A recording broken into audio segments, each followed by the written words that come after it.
Hey everybody, it's Daniel here from MobileSteer, and we are here with the Galaxy S4. This is just announced tonight in New York at Radio City Music Hall.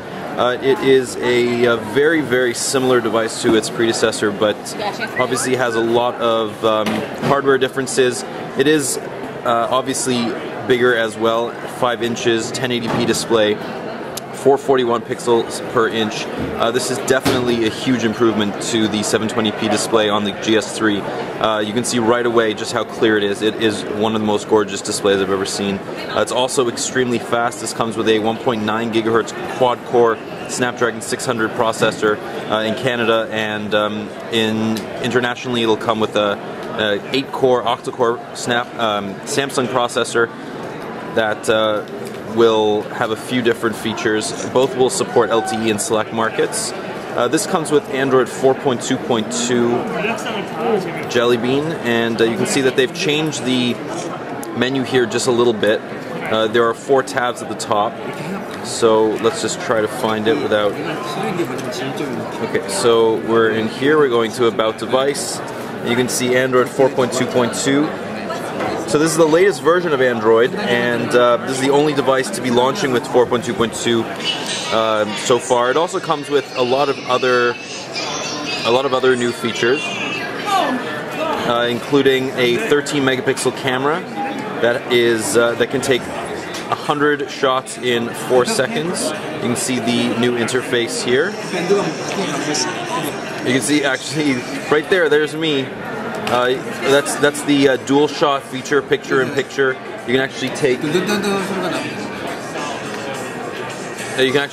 photos at the same time from both cameras, and you can affix audio as well.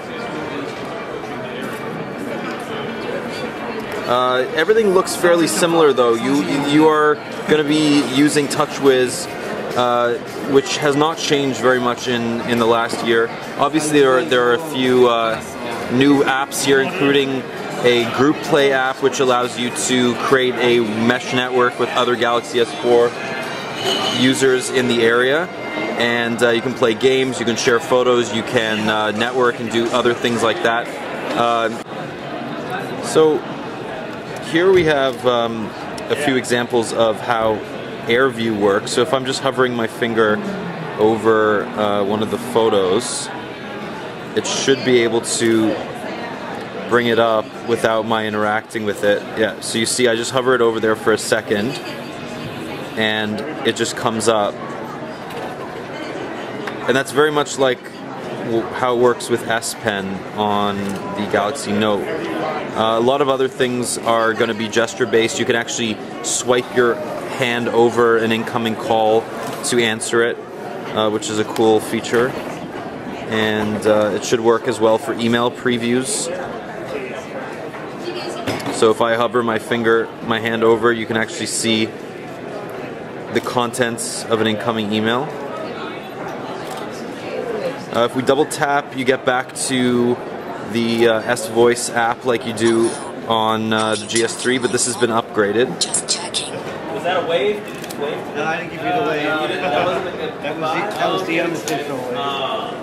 Yeah, he pulled it on me when he was walking up the stairs. Hey. He's like this. I'm like, okay. And lastly, if we just take a look at this is the octa-core version, the Samsung Exynos version, but you can see the SunSpider results are just astounding. That's 822 milliseconds. That's one of the fastest scores we've seen so far. But let's just go through the hardware as well. You can see on the left side is the volume rocker, right side power button. Top we have a 3.5mm headphone jack and a microphone. On the bottom, that's the power charger, micro USB. It's MHL 2.0, so you will be able to hook it up to a television. It's a little bit more angular than the Galaxy S3, and it's also a little bit thinner, and it definitely feels better in the hand. This is much, much more sturdy, and this also comes with Gorilla Glass 3, which is also much thinner and sturdier than the Gorilla Glass 2 on the GS3. You know, obviously here we have some features that we won't be able to show you tonight. but this is definitely an improvement over the predecessor, and it doesn't actually look nearly as much like the Galaxy Note 2 as it looks in photos. So I don't have one. I don't have one with me, but I do have the HTC One, and let's just turn it on and compare. So I have that device here, and you know, we can't really tell major differences in the screen. They're both gorgeous, but you can also see that kind of, if you see it in the light here, that new texture, and that's on the black version of the device. The white version does not have that. It's clear. You can see just how different the manufacturing processes are compared to these two devices.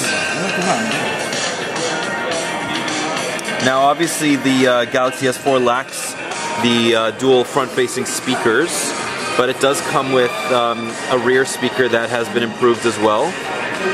And this does come with a 2600 mAh removable battery, 13 megapixel camera, and all of the other good stuff that you can expect from a Samsung Android product. So we have a lot more to show you in the coming days and weeks, including pricing and announcements for Canadian carriers. And you can expect this at the end of April or the beginning of May. So this has been Daniel from Mobile Syrup. Thank you for watching.